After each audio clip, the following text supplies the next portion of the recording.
Hey guys, how's it going? Alonzo here. I thought I would take a moment to talk about Micron and how I'm playing Micron earnings. I think this is a great opportunity to go bullish on the stock, and I think it's I like the risk to reward ratio here because I think it's a pretty safe bet. So I want to show you what I'm thinking. I want to show you the exact play that I'm making, and hopefully, you guys can take something from it and use it as you like.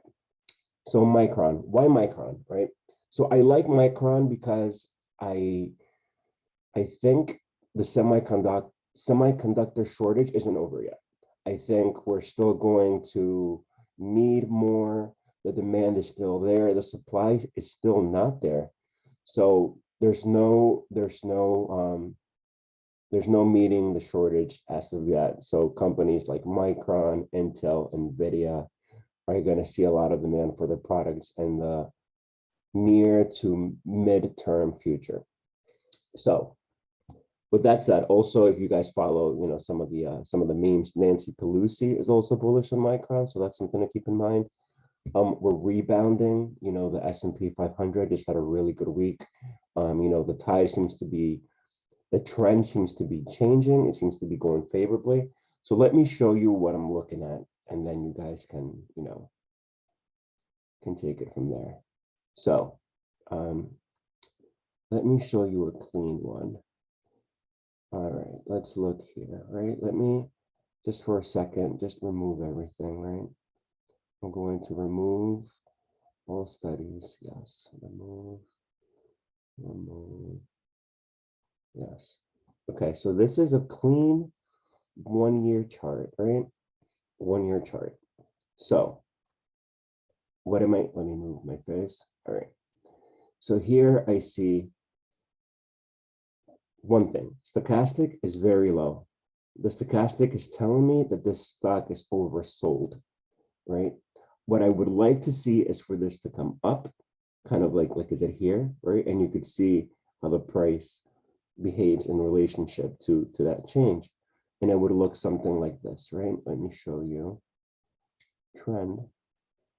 So from here to here, right, we went up, and you could see we went up here as well.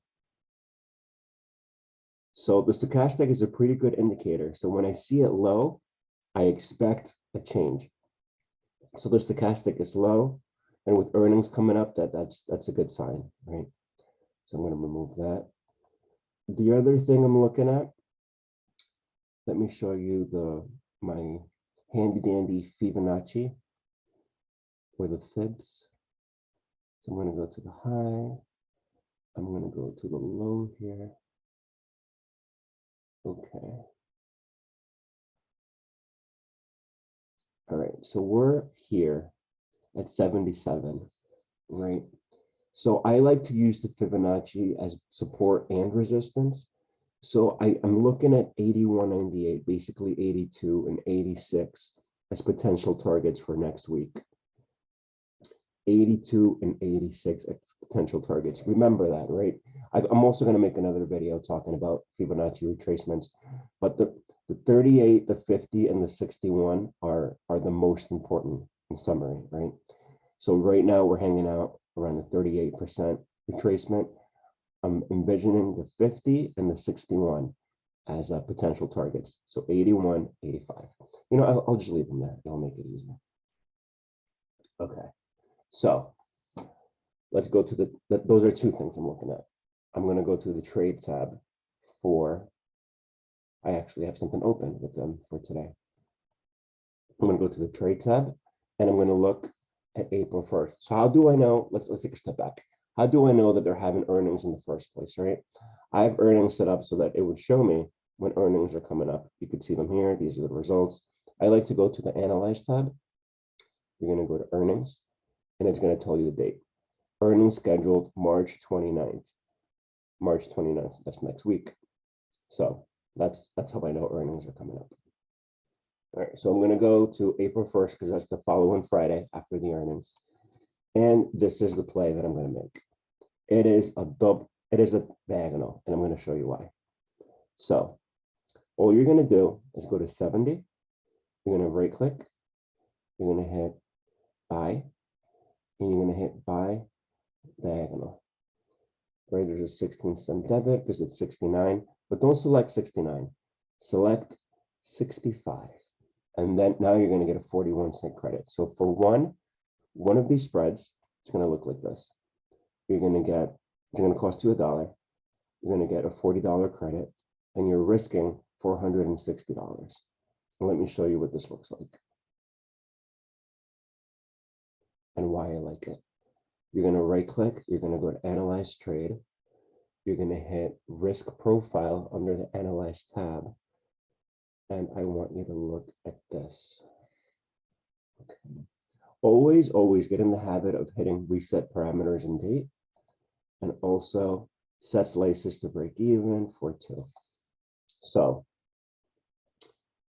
right now we're trading at 77, right?